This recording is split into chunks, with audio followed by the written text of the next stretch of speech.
The heavy, gold-leaf doors of the west wing didn't creak. They breathed. They exhaled the scent of ancient parchment, expensive cedar, and the sharp, metallic tang of a predator's territory. Inside, the silence was a physical weight, a suffocating pressure that kept the palace staff in a state of perpetual, trembling prayer. This was the sanctum of the Lycan King, a man whose reputation was carved from the bones of those who dared to look him in the eye. But today that silence was punctured. Not by a blade, not by a shout, but by the soft, rhythmic thump-shuffle slap of small palms against polished marble. Ellen Ripley Hunt felt her heart stop. It didn't just skip a beat. It ceased to function, leaving her lungs burning for air she couldn't catch. She stood in the servants' corridor, her hands clutching a damp cleaning rag so hard her knuckles were white as bone. She looked down at the empty space beside her bucket where her 10-month-old son, Arthur Pendragon Cobb, had been sitting just seconds ago. The corridor was a golden tunnel of terror. The heavy doors to the king's private solar were ajar. A mistake by a fleeing secretary, no doubt, and the trail of tiny, damp handprints led straight into the lion's den. Oh, not a lion. Something infinitely more dangerous. Arthur, she whispered, the name catching in a throat constricted by sheer, unadulterated horror. Hello to all of you joining us today from every corner of the world. Whether you're watching from the quiet suburbs of London, the bustling streets of Lagos, or the snowy peaks of Toronto, I am so incredibly grateful to have you here in our storytelling circle. How are you all doing today? I hope you're ready for a journey that will tug at every fiber of your heart. Before we go any further into this high-stakes tale of fate and ancient bloodlines, if you haven't already, please hit that subscribe button and join our family. Your support is the heartbeat of this channel, and it allows me to keep bringing these emotional sagas to life for you. Comment down below where you're watching from. I love reading your stories. The air inside the king's office was cold, thick with the pheromones of a dominant alpha. Ellen reached the threshold, her knees shaking so violently she nearly collapsed. She peered through the crack in the door, and the sight that met her eyes was enough to make her want to scream and vanish all at once. There, sitting behind a desk carved from a single block of obsidian, was Logan Howlett-Vader, the Lycan King.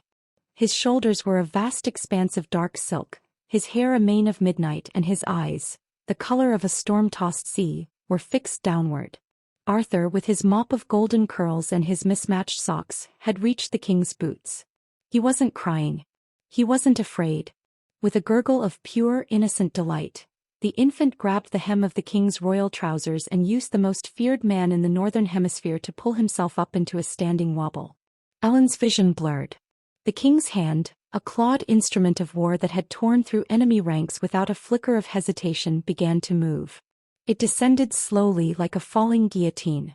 Ellen stepped forward, her mouth opening to beg, to offer her own life in exchange for the child's, to scream that she was just a maid who had nowhere else to leave her babe. But the king didn't strike. He paused. His massive index finger extended, and Arthur, with a toothless grin that could melt glaciers, wrapped his tiny, fragile hand around it. The king froze. A low, guttural vibration started in his chest, not a growl of anger, but a hum of recognition so ancient it seemed to vibrate the very floorboards. He looked at the child and then, as if sensing the presence at the door, his predatory gaze snapped up.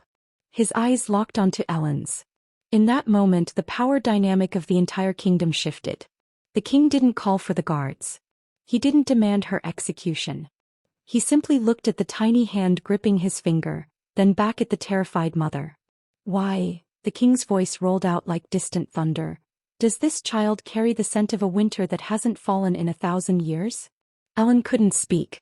The secret she had buried in the floorboards of her hovel, the truth about Arthur's father and the mark on the boy's inner thigh, felt like it was burning through her skin.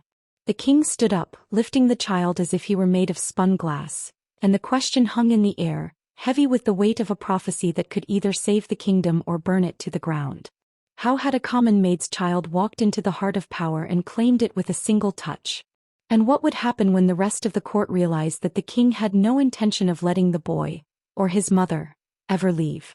The silence that followed Logan's question was heavy with the scent of ozone and ancient dust. Ellen stood paralyzed, her heart hammering against her ribs like a trapped bird. To the world, Logan Howlett-Vader was a monster. The Lycan King who had unified the warring territories through blood and steel. But in this intimate, terrifying space, Ellen saw something else. A man who looked at her child with a hunger that wasn't born of malice, but of a profound, aching void. Ellen had lived her life in the shadows of the palace, one of the invisible hands that kept the silver polished and the hearths burning. She was a woman of quiet strength, her beauty often hidden behind the smudge of soot and the exhaustion of a mother working 3 shifts just to afford a gallon of milk. Her deepest fear wasn't for herself. It was that the world would find out Arthur wasn't just another bastard of the slums. He is just a boy, Your Majesty," Ellen whispered, her voice cracking. She stepped into the room, the plush carpet swallowing the sound of her worn leather boots. "He doesn't know better. Please, I'll take him and leave. You'll never see us again." Logan didn't move. He remained seated, his massive frame dwarfing the obsidian desk, while Arthur, oblivious to the lethal power of the man he was touching, tried to put the king's signet ring into his mouth. "You lie with the ease of a courtier, Ellen," the king said, his voice dropping to a gravelly silk. "But your scent betrays you. You reek of desperation and something else. Something royal." Behind the king, the shadows shifted, and Ioan Arwen Kenobi, the high priestess and the king's most trusted advisor, stepped into the light. She was a woman of ethereal grace, her eyes clouded with the milky white of the blind, yet she saw more than anyone in the realm. She tilted her head, inhaling the air. "The prophecy of the white wolf," Ioan murmured, her voice like wind through dry leaves. "A child born of common straw but carrying the spark of the first alpha. I felt the shift in the stars the moment he crossed the threshold, Logan." Ellen's blood ran cold. The white wolf was a myth used to frighten children. A story of a lost heir who would either unite the Lycan tribes or herald their extinction. She had seen the mark on Arthur's thigh, a small silver crescent moon, but she had convinced herself it was a birthmark, nothing more. "I am just a maid," Ellen insisted, her eyes stinging with unshed tears. "Arthur's father was a traveler. A nobody. Please give me my son." Logan finally looked away from the baby and locked eyes with Ellen. In that gaze she saw the cold authority the story spoke of, but she also saw a flicker of the man he used to be before the Great War. A man who had lost his own mate and unborn pup to an assassin's blade. The palace was a tomb he had built for himself, and Arthur was the first living thing to breathe life into it in a decade. "He stays," Logan commanded. The words were final, a decree that carried the weight of law. "And because he will scream for his mother, you stay as well." "As what?" Ellen asked, her courage flickering like a dying candle. "A prisoner." "As his nursemaid," Logan replied, though his eyes never left the silver crescent peeking out from under Arthur's sleeve as the boy squirmed. "And as my guest. If this child is who the stars say he is, the enemies at our gates will smell him soon. He is safer in my shadow than in your hovel." Ellen realized then that her life as a nobody was over. She was being pulled into a world of silk and daggers, where her son was no longer just her baby, but a pawn in a game of gods. She looked at Arthur, who was now contentedly pulling on the king's beard, and felt a terrifying mix of relief and dread. He wasn't just a maid anymore. She was the keeper of a secret that could topple a throne, and the man holding her son was the only one who could protect them, or destroy them. The proclamation echoed through the vaulted halls of the Obsidian Palace like a physical blow. By nightfall, the servants' quarters were buzzing with a frantic, terrified energy. A common maid's child, a boy who had literally crawled out of the dust, was now sleeping in a cradle of silk and ironwood within the king's own chambers. Logan Howlettvader stood by the floor-to-ceiling window of his solar, his silhouette a jagged tear against the backdrop of a blood-red moon. Behind him, Arthur lay in a temporary bassinet, his small chest rising and falling in the deep, untroubled sleep of the innocent. Ellen sat on the edge of a velvet chaise lounge, her hands trembling as she smoothed the wrinkles in her apron. She felt like an intruder in a temple of war. "You cannot keep him here, Logan," a sharp, aristocratic voice cut through the silence. The heavy doors swung open and Maximilian Decimus Snape, the High Commander of the Lycan legions, strode into the room. His armor clattered with every step and his face was a mask of scarred fury. Behind him followed a trail of advisors, their faces pale with apprehension. "The council is already in an uproar," Maximilian continued, ignoring the king's warning growl. "To elevate a servant's whelp to the status of a ward? To suggest he carries the blood of the first? It's an insult to every noble house that has bled for your throne. Logan didn't turn around. His voice was a low, lethal vibration. The boy didn't ask for a title, Max. He walked through my wards. He touched my hand and didn't flinch. My wolf recognizes him even if your politics do not. He is a security risk. Maximilian barked, his eyes darting toward Ellen with a look of pure loathing. And she is a breach. Who is to say she isn't a spy for the Southern rebels? Or worse, a vessel for a curse. Ellen stood up, her maternal instinct finally overriding her terror. I am no spy. I have scrubbed your floors for 5 years, Commander. I have eaten the scraps from your table. My son is just a boy who followed a stray sunbeam into the wrong room.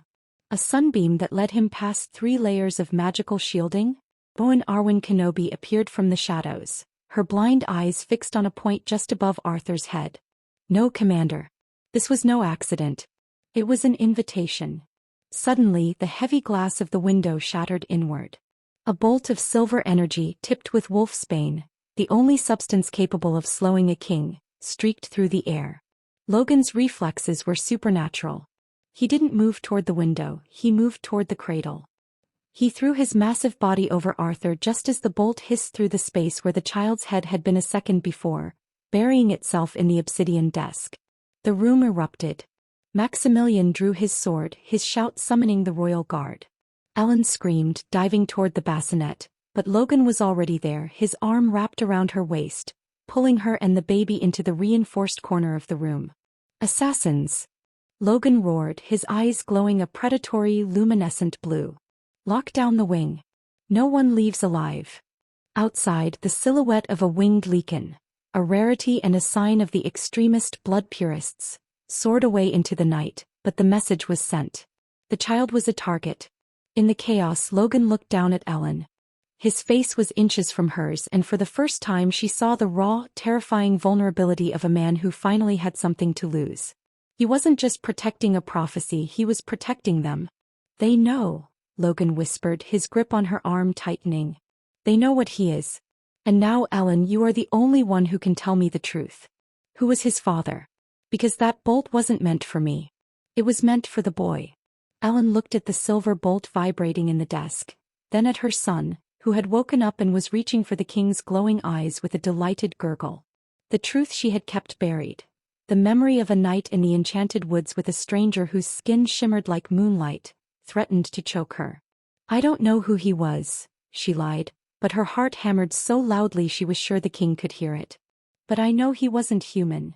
Logan's eyes narrowed. He leaned in, his scent of cedar and storm clouds enveloping her. Then from this moment he is mine. By blood or by decree, he is the prince of this palace.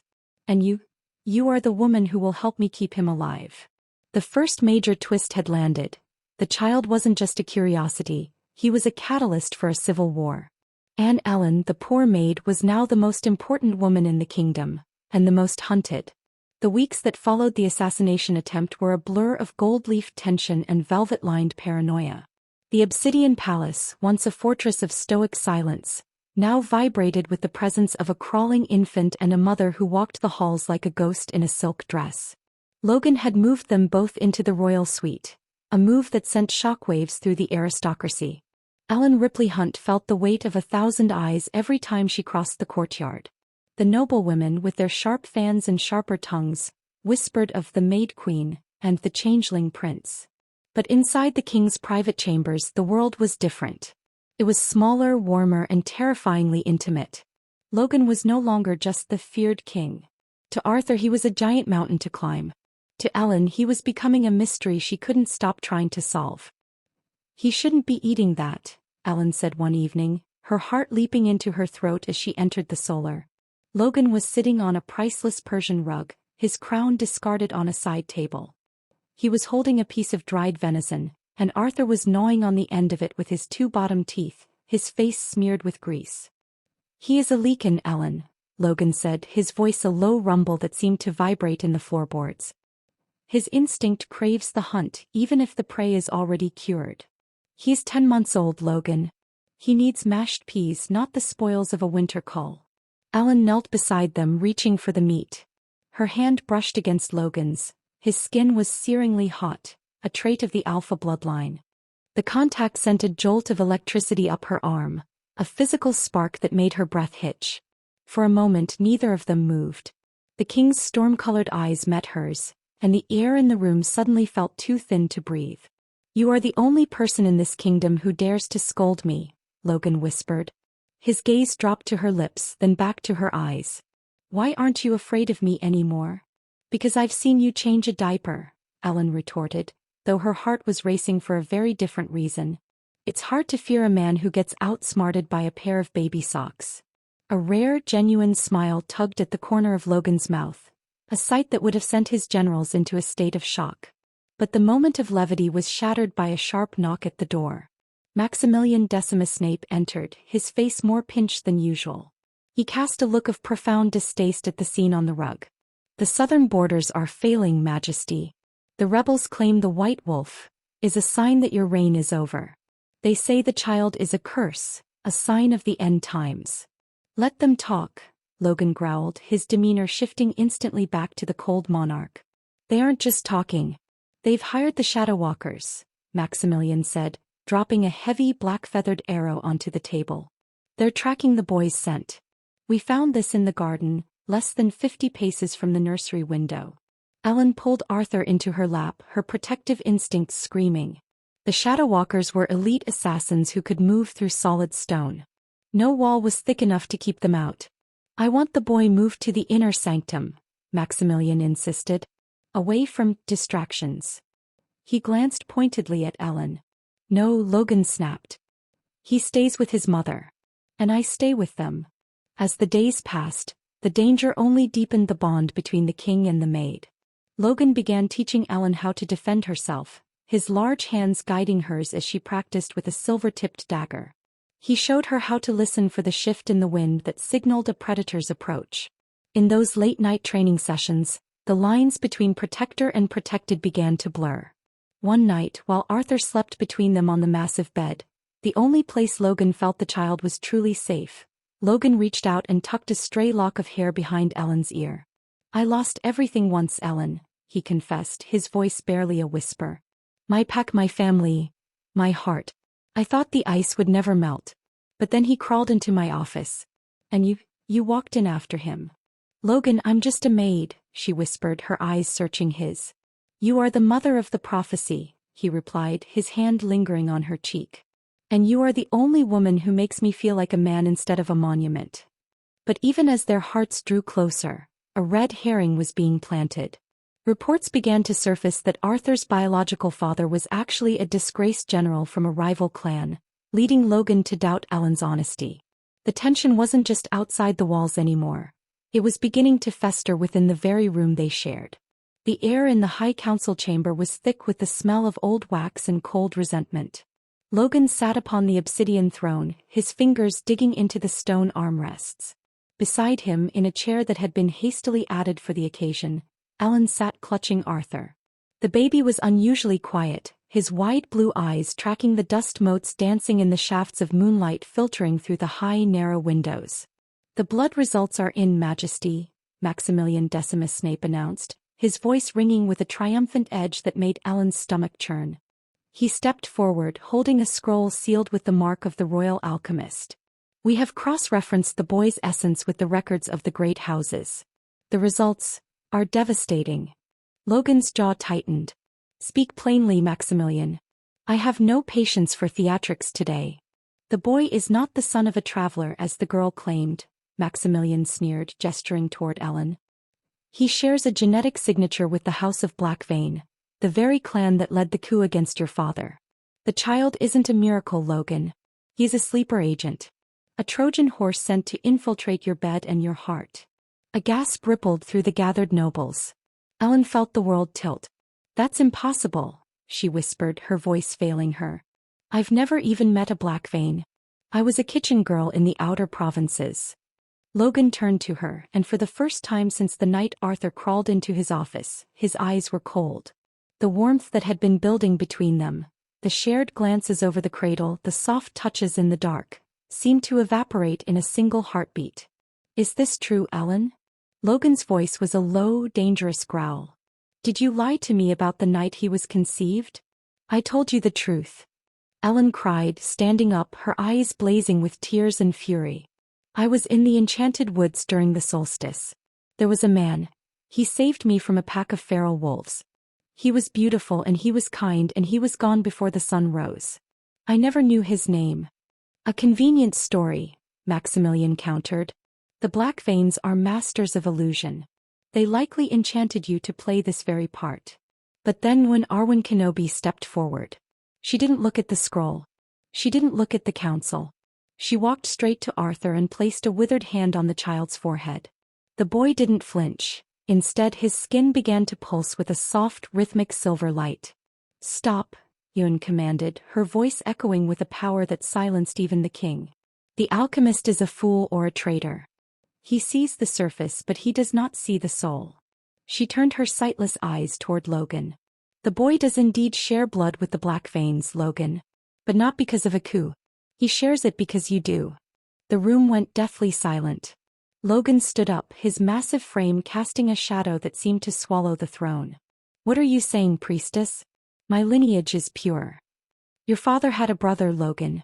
A brother who was struck from the records for falling in love with a commoner. A woman from the very line Ellen descends from. That brother was the true white wolf of the prophecy. He didn't die in the Great War, he went into hiding. And that man was the traveler Ellen met in the woods. He wasn't a Black Veins spy. He was your uncle. Ellen felt the breath leave her lungs. Arthur wasn't a pawn of the enemy. He was Logan's flesh and blood. He was the legitimate heir to the throne, carrying a bloodline more ancient and more potent than Logan's own. He is your kin, Logan, Ewan whispered. And the prophecy says that the one who protects the white wolf shall be the true king. But the one who rejects him shall see the kingdom fall to ash. Logan looked at Arthur, really looked at him, and saw the shape of his own nose, the set of his own brow in the child's face. The betrayal he felt wasn't from Ellen. It was from the history he had been fed. But before the revelation could truly sink in, the heavy oak doors of the chamber were blown off their hinges. The Shadow Walkers, someone screamed. Darkness flooded the room like spilled ink. The high midpoint twist had arrived with a vengeance. Arthur wasn't just a ward, he was the rightful king. And the enemies of the throne weren't just at the gates. They were already inside and they had just found their target. The darkness that flooded the council chamber wasn't merely the absence of light. It was an apex predator. It felt like cold oil sliding over skin, extinguishing the torches and stifling the screams of the noblemen. In the suffocating gloom, the only thing visible was the silver pulse emanating from Arthur's forehead. A beacon that acted as a homing signal for the killers. Ellen. Get down. Logan's roar was muffled by the sound of steel clashing against stone. Ellen felt a pair of cold, gloved hands snatch at her shawl. She kicked out blindly, her heart screaming in her throat. She could hear the wet thwip of crossbow bolts finding flesh and the guttural snarls of Lycans shifting into their primal forms. She felt a massive hand grab her waist, Logan, and pull her behind the solid obsidian plinth of the throne. Take the boy and run to the catacombs, Logan hissed. His eyes were no longer sea gray. They were a terrifying radioactive blue, his fangs lengthening as the shift took hold of him. Ewan is waiting by the hidden tapestry. Go. I won't leave you. Ellen cried, clutching Arthur so tightly the baby began to wail, his cries piercing the magical silence. You have to. If they get him, the bloodline dies today. Logan shoved a heavy iron key into her palm. I will find you. I swear on the moon and the stars, Ellen, I will find you. Before she could respond, a shadow walker materialized from the ceiling, a blade of blackened glass aimed straight for Arthur's throat. Logan intercepted the strike with his bare forearm, the sound of the blade hitting his skin like a hammer against an anvil. He threw the assassin across the room with a strength that shook the foundations of the palace. Run. Ellen turned and bolted through the smoke. She felt like her lungs were filled with broken glass. She scrambled through the secret passage behind the tapestry, the stone cold and damp against her palms. Behind her, the sounds of battle faded into a haunting rhythmic drumming, the sound of the Shadow Walker's pursuit. She reached the catacombs, a labyrinth of ancient kings and forgotten dust. But as she rounded the corner toward the escape tunnel, she stopped dead. Standing there, bathed in the eerie light of a single blue torch, was Maximilian Decimus Snape. He wasn't fighting.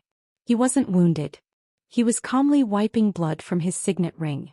"The girl and the bastard," Maximilian said, his voice dripping with a casual, terrifying malice. "The High Priestess was right about one thing: the prophecy is real. But she forgot the part where the white wolf must be sacrificed to usher in the new age. My age." "You let them in," Ellen whispered, backing away, her heels clicking against the stone. "You betrayed your king." "Logan is weak," Maximilian spat. "He let a maid and a brat soften his claws. The Shadowwalkers work for the highest bidder, Ellen. And today that's me." He whistled a low, haunting note. From the shadows of the tombs, 4 masked figures emerged, their obsidian blades shimmering. Ellen looked down at Arthur. The baby looked back at her, his tiny hand reaching up to touch her tear-stained cheek. "Please," Ellen begged, her voice breaking. "Take me. Just let him go. He's the prize girl. You are just the loose end." Maximilian raised his sword. At that moment, a massive explosion rocked the catacombs. The ceiling groaned and a shower of stone debris fell between them.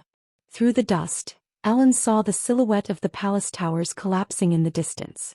The kingdom was falling. Logan was nowhere to be seen. Separated from the only man who could protect them, lost in the bowels of a dying empire, and staring into the eyes of a traitor, Ellen felt the last spark of hope flicker out. She was just a maid. She had no magic, no sword, and no way out. She collapsed to her knees, shielding Arthur with her own body as the Shadowwalkers closed in. The situation wasn't just dire, it was hopeless. The king had fallen, the palace was a tomb, and the child of prophecy was seconds away from a blade. The air in the catacombs was thick with the scent of ozone and the metallic tang of blood. Ellen Ripley Hunt crouched over Arthur, her body a trembling shield against the encroaching dark. Maximilian Decimus Snape stepped over the rubble, his sword trailing a sparklit line against the stone floor. "A maid playing at being a martyr," Maximilian sneered, his shadow stretching across the tombs like a jagged shroud. "You think your love can stop a blade forged in the Shadow Realm? You are nothing but a flicker of a candle in a hurricane, Ellen." He raised his sword, the obsidian edge humming with a lethal, dark energy. Ellen closed her eyes, clutching Arthur to her chest. She waited for the cold bite of the steel. She waited for the end. But instead of the strike, she felt a sudden, searing heat emanating from the child in her arms. Arthur wasn't crying anymore. The baby's skin wasn't just pulsing with silver light. It was radiating a blinding, celestial brilliance that pushed back the magical darkness of the Shadowwalkers. The mark on his thigh, the silver crescent, was glowing like a miniature sun. "The blood." Owen's voice echoed from a hidden alcove, weak but resolute. "The blood of the first Alpha does not just crown a king, Maximilian. It protects the pack." Suddenly, a sound tore through the silence of the tombs. It wasn't the sound of a man. It was a roar so primal, so ancient, that it made the very foundations of the palace vibrate. The stone wall to Ellen's right didn't just crack. It exploded outward in a spray of granite and mortar. Logan Howlett-Vader burst through the debris. He was no longer the man Ellen had shared tea with in the solar. He was a force of nature. His clothes were shredded, his skin covered in the soot of the explosion, and his eyes were twin orbs of molten sapphire. He had shifted partially, his claws were elongated and a silver fur dusted his jawline. "Get away from them," Logan growled, the sound vibrating in Ellen's very marrow. "You're too late, Logan," Maximilian shouted, gesturing to his assassins. "Kill them all." The Shadowwalkers lunged, but they were no longer fighting a man. They were fighting a king who had finally found his purpose. Logan moved with a speed that defied the eye, a blur of silver and shadow. He intercepted the first assassin mid-air, snapping the obsidian blade with his teeth before hurling the killer into the ceiling. But it wasn't just Logan's strength that changed the tide. Ellen felt a strange, warm tingle in her own veins. She looked down at her hands and saw faint, silvery veins glowing beneath her skin. The commoner lineage Owen had mentioned wasn't just a footnote. It was the missing half of the key. "Ellen!"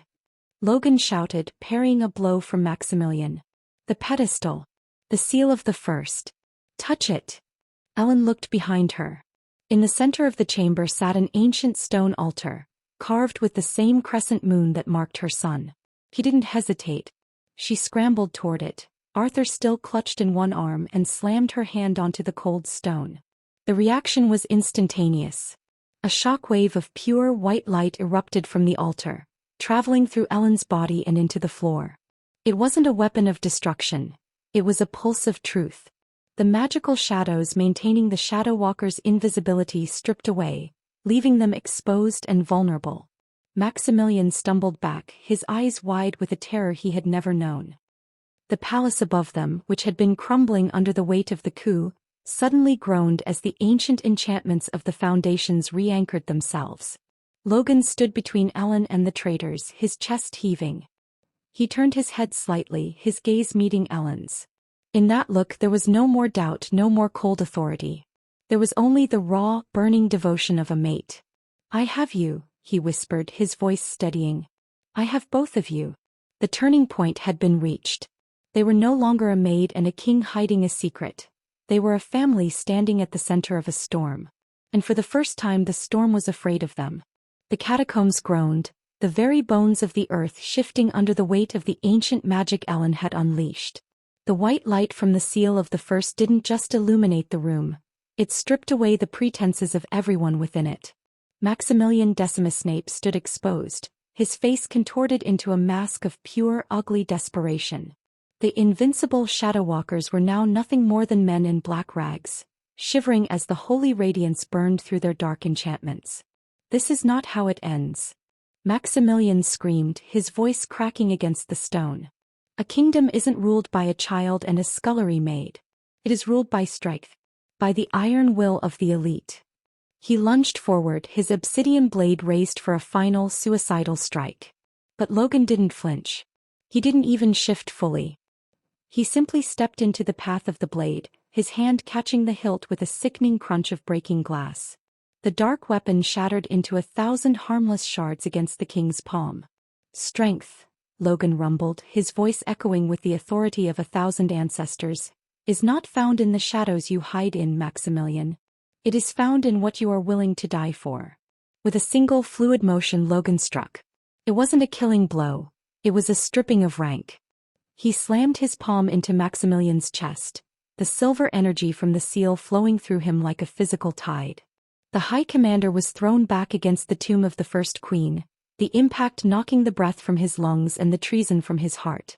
As he slumped to the floor, the royal mark on his own shoulder, the sign of his service, faded into nothingness. He was no longer a lord, he was a nameless exile. But the danger wasn't over. Above them, the palace was still crawling with the blood-purest rebels. "Ellen," Logan turned, his eyes softening as he looked at her. He reached out, his large, calloused hand cupping her cheek. "I need you to hold the seal. If your hand leaves the stone, the shields will fail. Can you do that?"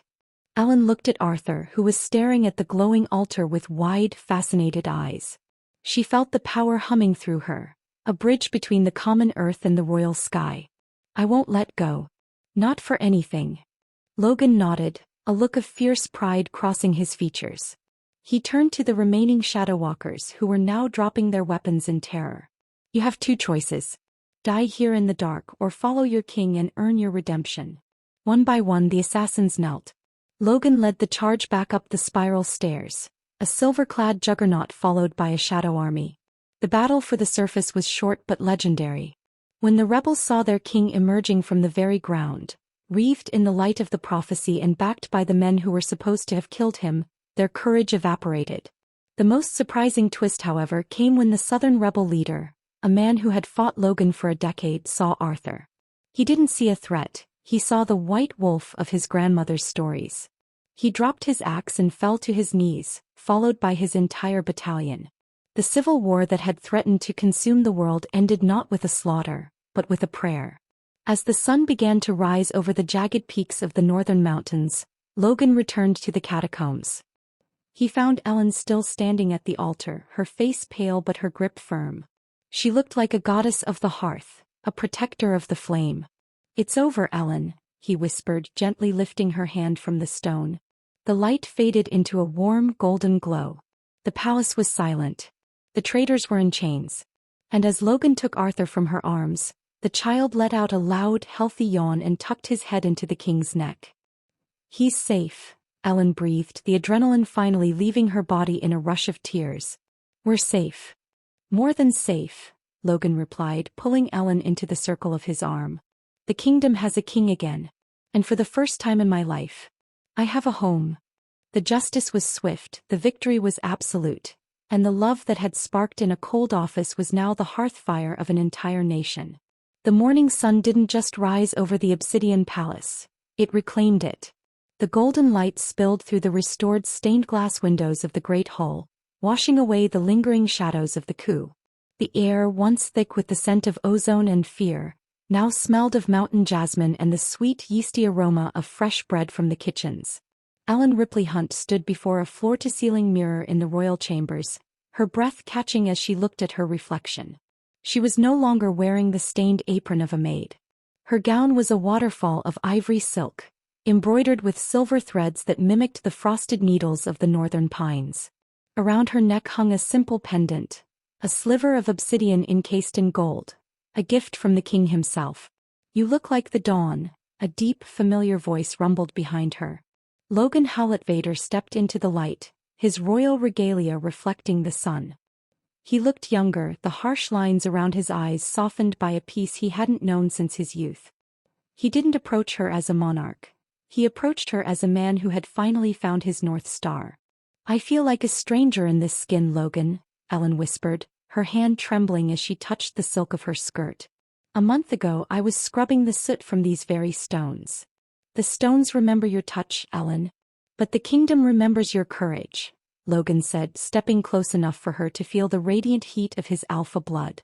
He took her hands in his thumbs grazing her knuckles. "You didn't just save a child. You saved a king. You saved a people from their own darkness." In the center of the room, sitting on a plush velvet cushion, Arthur Pendragon Cobb was busy inspecting his new tiny boots. He let out a triumphant squeal, his eyes, now a striking mix of Logan's sea gray and Ellen's warm amber, shining with mischief. He was the living bridge between two worlds, the common and the royal, the past and the future. The doors to the balcony swung open, and the roar that greeted them was unlike any battle cry. It was a sound of pure, unbridled joy. Thousands of Lycans and humans alike had gathered in the plaza below, their voices joining in a rhythmic chant that shook the very clouds. Logan led Ellen and Arthur out onto the precipice. As they appeared, the crowd fell into a profound, respectful silence. "People of the North." Logan's voice carried to the furthest reaches of the city. "Today we do not celebrate a victory of arms. We celebrate a victory of the heart. The prophecy of the White Wolf has been fulfilled, not through blood sacrifice, but through the strength of a mother's love and the honor of a family restored." He turned to Ellen, kneeling before her in full view of his subjects, an act of humility that cemented his legend forever. "Ellen Ripley Hunt, you were the heart of this palace when it was a tomb. Will you be its queen now that it is a home?" Tears blurred Ellen's vision as she looked from the kneeling king to her laughing son. "Yes," she breathed, her voice carrying through the magical amplification of the balcony. "Always." The celebration that followed lasted for 7 days and 7 nights. Owen Arwen Kenobi saw to the official coronation, her blind eyes weeping tears of joy as she felt the balance of the world shift back into place.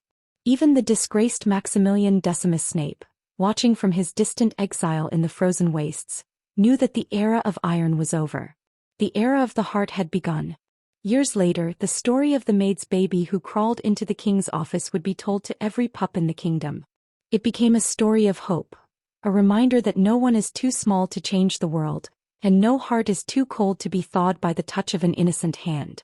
Arthur grew to be a wise and powerful leader, guided by the fierce protection of his father and the grounded wisdom of his mother. And Logan and Ellen? They lived a life of quiet whispers in the moonlight, of shared laughter over morning tea, and a love that remained as vibrant and unbreakable as the obsidian throne itself. The kingdom was no longer a fortress of fear. It was a sanctuary. And it all started with a single curious crawl. I truly hope you enjoyed this journey through the halls of the Obsidian Palace. This story of Ellen, Logan, and little Arthur is a testament to the fact that fate often hides in the most unexpected places. If this story moved you, please let me know in the comments below. I love hearing your thoughts. Did you suspect the truth about Arthur's father? Don't forget to subscribe to the channel and hit that notification bell so you never miss our next emotional saga. Your support means the world to me and allows us to keep these stories alive.